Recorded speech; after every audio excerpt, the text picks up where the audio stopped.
नमस्कार किसान भाइयों, आज के इस वीडियो के अंदर आप सभी का फिर से एक बार दिल से स्वागत है। किसान भाइयों, हमारे खेत के अंदर, हमारी फसल के अंदर बजट में सबसे सस्ते में अच्छा रिजल्ट देने वाला कॉम्बिनेशन हो सकता है। इसके ऊपर आपका विश्वास तो नहीं होगा, क्योंकि आप अपनी फसल के अंदर महंगी से महंगी दवाइयां डालकर भी आपके खेत में जो आते हैं रोग और जो आते हैं कीटक और कोई बढ़वार वगैरह नहीं होती है, तो आप ये समझ रहे होंगे कि भाई ये सस्ते में बढ़िया वाला कॉम्बिनेशन हो ही नहीं सकता है। ठीक है, अगर आपका यह विश्वास है तो थोड़ा सा वीडियो पूरा देख लेना, आपका विश्वास जरूर हो जाएगा। ठीक है, तो सस्ते में बढ़िया वाला बजट वाला कॉम्बिनेशन भी हो सकता है, लेकिन उसके कार्य कितने सीमित है ये पहले आपको समझना होगा। सबसे पहला कार्य तो यह है कि भाई कोई भी दवा होती है तो उसका काम करने का जो तरीका होता है वो अलग अलग होता है। अब ये जो कॉम्बिनेशन रहेगा ये प्रिवेंटिव में काम करेगा, उसकी जो अवधि होती है, मतलब ये कितने दिनों तक काम करेगा, जिसको हमारे टेक्निकल लैंग्वेज में हम रेसिडुअल एक्टिविटी कहते हैं।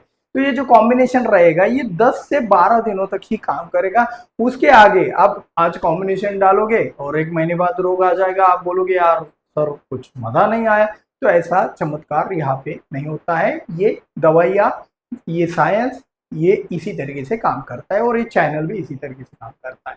ठीक है, तो विद लॉजिक आपको सब चीजें समझाएंगे कि भाई कैसे ये कॉम्बिनेशन है, किस तरीके से इस्तेमाल करना है। वीडियो आपको तो पूरा देखना पड़ेगा, क्योंकि भाई आपने गलती से इसमें स्टिकर मिला लिया, कोई टॉनिक मिला लिया और कुछ अटपटा सा हो गया, तो भाई उसके जिम्मेदार हम नहीं रह सकते हैं। इसीलिए कोई भी चीज आप नहीं कर रहे हो, किसी सलाहकार से सलाह ले रहे हो, किसी दुकानदार से सलाह ले रहे हो, किसी भी अनजाने व्यक्ति से आप सलाह ले रहे हो, तो पहले कुछ चीजें खुद से समझ लिया करो, वरना उसका जो तात्पर्य, जो निष्कर्ष निकलेगा वो बहुत ही खराब निकलेगा, अगर आप उन चीजों को बिना समझे करते हो तो चलो बिना किसी देर के आज का ये जो कॉम्बिनेशन है ये बना लेते हैं। ठीक है, तो आज के इस कॉम्बिनेशन में हम क्या क्या ऐड करने वाले हैं वो चीजें हम पहले समझ लेते हैं। तो सबसे पहली वाली चीज, ये जो अपना स्प्रे रहेगा, ये स्प्रे रहेगा 200 लीटर पानी के लिए। जी हाँ, ये 200 लीटर पानी के लिए ही डोज में यहाँ पे लिख रहा हूँ। अगर आपकी फसल में आपको पानी 100 लीटर लगता है, 50 लीटर लगता है,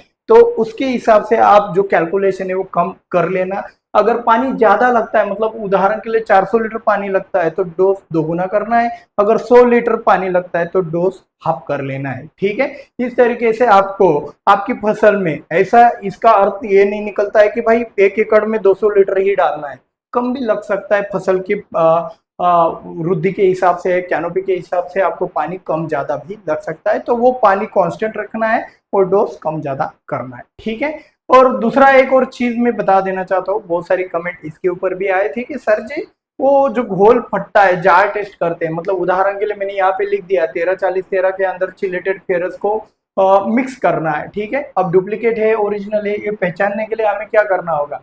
ये पहचानने के लिए हमें सिंपल चीज करनी होगी कि भाई इनका जार टेस्ट, मतलब किसी एक जार के अंदर हमें 1340 चिलेटेड फेरस मिक्स करके देखना होगा।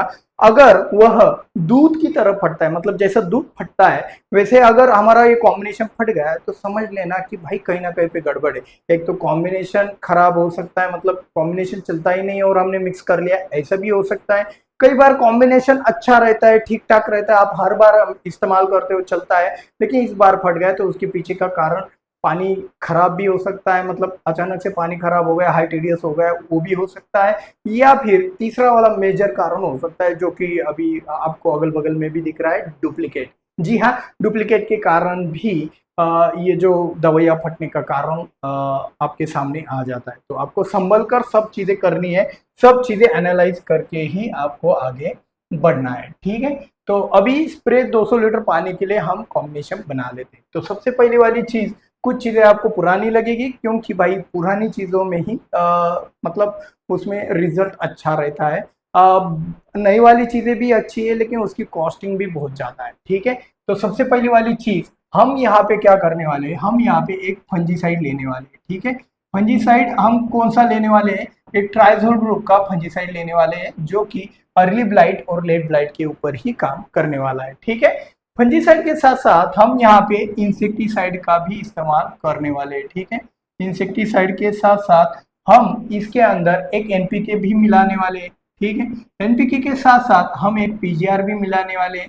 और इसी के साथ साथ एक एंटी स्ट्रेस भी मिलाने वाले, जो हम हर बार की तरह करते हैं। आप बोलोगे इतना सर कॉम्बिनेशन करने की क्या जरूरत है? तो सिंपल वाली चीज है, एक तीर में कई निशाने हमें मारने पड़ेंगे, क्योंकि हर बार अलग अलग स्प्रे लेना और उसकी मजदूरी हो गया या फिर जो समय लगता है वो बहुत ज़्यादा लगता है, और फसल की आयु कम हो तो इसकी अहमियत और भी ज़्यादा बढ़ जाती है। ठीक है, तो सबसे पहली वाली बात, जो फंजीसाइड लेंगे वो हम लेंगे इंडेक्स। इंडेक्स यानी कि क्या, इसके अंदर आता है माइक्लोब्यूटेनिल। ठीक है, तो ये जो माइक्लोब्यूटेनिल है आप किसी भी कंपनी का ले सकते हो, कोई भी दिक्कत वाली बात इसमें नहीं होनी चाहिए। ठीक है, इंडेक्स के साथ साथ हम इसके अंदर एक कॉन्टैक्ट फंजीसाइड लेने वाले हैं। ठीक है, तो कॉन्टैक्ट फंजीसाइड के तौर पर आपको पता है हम हमेशा क्या लेते हैं, कुमानेल लेते हैं। जायरम लिक्विड फॉर्मुलेशन में लेना है, जिससे ये फ्लावरिंग स्टेज में भी चल जाए, इससे आपको कुछ भी नुकसान ना हो जाए फ्लावरिंग स्टेज में।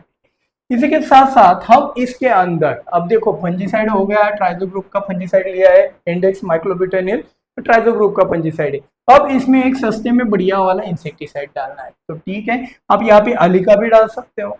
ठीक है, और मैं यहाँ पे डालने वाला हूँ एसिटामाप्रिड। ठीक है, अब एसिटामाप्रिड आपको अलग अलग नाम से मिल जाएगा, ये बहुत ही पुराना वाला नियोनिकोटिन ग्रुप का एक टेक्निकल है, इंसेक्टिसाइड है, जो कि बहुत ही अच्छे से काम करता था। अब इससे भी ऊपर वाले टेक्निकल आ चुके हैं, कोई दिक्कत वाली बात नहीं, लेकिन हम प्रिवेंटिव में डाल रहे हैं भाई, और कुछ प्रॉब्लम भी नहीं खेत में, तो प्रिवेंटिव में क्या जाता है। ठीक है, इसी के साथ साथ हम इसमें मिलाएंगे पदान। ठीक है, अब पदान से भी ऊपर एक वाला टेक्निकल आ चुका है अपना जो फेवरेट वाला, पदान के अंदर कार्टाप हाइड्रोक्लोराइड आता है, आप किसी भी कंपनी का लीजिए, कोई दिक्कत वाली बात नहीं है।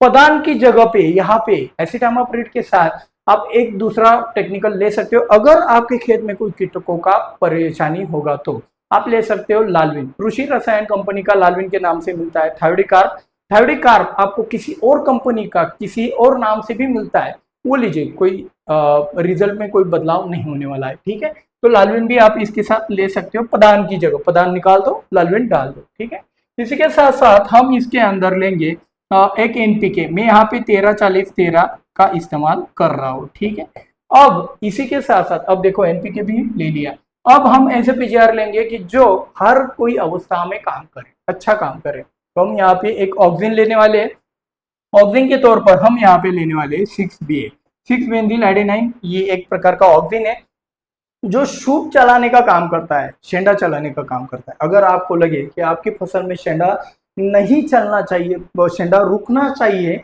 तो आप इस 6BA को निकाल कर कुछ और लियोसिन जैसा भी कुछ ऐड कर सकते हो, वो सिचुएशन पे डिपेंड है। ठीक है, अब इसी के साथ साथ हम इसमें एक और एंटी स्ट्रेस लेने वाले। अब एंटी स्ट्रेस के तौर पर आपको पता है हम हमेशा लेते हैं सिलिकॉन पाउडर। जी हाँ, सिलिकॉन पाउडर को लेते हैं, लेकिन बहुत सारी जगहों पे सिलिकॉन पाउडर अवेलेबल नहीं होता है, तो हम यहाँ पे लेने वाले दूध। दूध गाय का, भैंस का, बकरी का, सबका चलेगा, कोई दिक्कत वाली बात नहीं, सिर्फ वो थैली वाला नहीं होना चाहिए, और साथ ही साथ वो दूध ताज़ा होना चाहिए। ताज़ा किस लिए? क्योंकि अगर दूध पहले से ही फटा हुआ होगा तो आपको कॉम्बिनेशन मिक्स करते ही वो फटा हुआ दिखेगा, आपको लगेगा भाई दूध की वजह से सब फट गया, ऐसा बिल्कुल भी नहीं है। तो दूध ताज़ा होना चाहिए, इतनी सामान्य रिक्वायरमेंट है। और इसी के साथ साथ आपका ये जो कॉम्बिनेशन ये बन चुका है, अब इसके डोज भी बाकी है। ठीक है, डोज को जानने से पहले भाई सब्सक्राइब नहीं किया है, सब्सक्राइब कर दो, और हाँ शेयर करना नहीं भूलना है। तो इंडेक्स कितना लेंगे? इंडेक्स लेंगे हम 100 ग्राम 200 लीटर पानी के लिए। कुमानेल लेंगे हम 500 मिली 200 लीटर पानी के लिए। एसिटामाप्रिड हम लेंगे 200 लीटर पानी के लिए 100 ग्राम। ठीक है, पदान लेंगे हम 200 लीटर पानी के लिए 200 ग्राम। 13-40-13 हम लेंगे 200 लीटर पानी के लिए 500 ग्राम। ठीक है, अब यहाँ पे एक बात ध्यान में रखना है कि जो एनपीके होता है 13-40-13, 12-61, बहुत सारे राज्यों में, मतलब महाराष्ट्र में तो यही रेगुलर डोज इस्तेमाल किया जाता है, लेकिन हरियाणा हुआ, मध्य प्रदेश हुआ, पंजाब हुआ, ठीक है, ऐसे इलाकों में क्या होता है कि एनपीके का डोज होता है 1 किलो। 200 लीटर पानी के लिए वो लोग 1 किलो का इस्तेमाल करते हैं।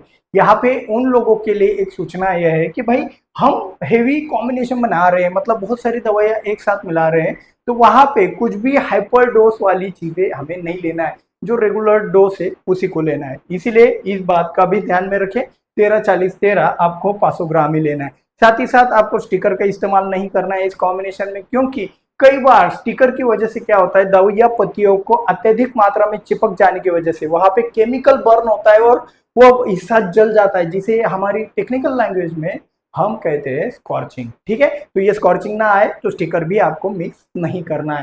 ठीक है, इसीलिए इसी के साथ साथ हम 6B लेंगे हम यहाँ पे 2 ग्राम। ठीक है, अब इसकी जो मात्रा है आप कम ज्यादा भी यहाँ पे कर सकते हो, 1 ग्राम भी ले सकते हो, 3 ग्राम भी ले सकते हो। अब वो डिपेंड है आपकी सिचुएशन क्या है।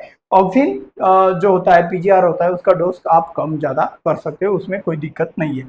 दूध का डोज कितना लेना है? दूध लेना है हमें 200 लीटर पानी के लिए 500 ग्राम। और इस तरीके से अपना जो कॉम्बिनेशन है वो बन चुका है। आज का ये कॉम्बिनेशन आपको कैसे लगा? आपने इस्तेमाल किया होगा, इससे पहले भी ये कॉम्बिनेशन कुछ कुछ चीज़ें इस्तेमाल की होंगी, तो वह अलग अलग चीज़ें आपको रिजल्ट के बारे में कैसी लगी ये बताना कमेंट में इसलिए ज़रूरी बनता है क्योंकि ये सब चीज़ें सस्ते में बढ़िया है। ठीक है, तो चलिए आज के इस वीडियो को यहीं पे ख़त्म करते हैं, मिलते हैं अगले वीडियो में। जय जवान जय किसान।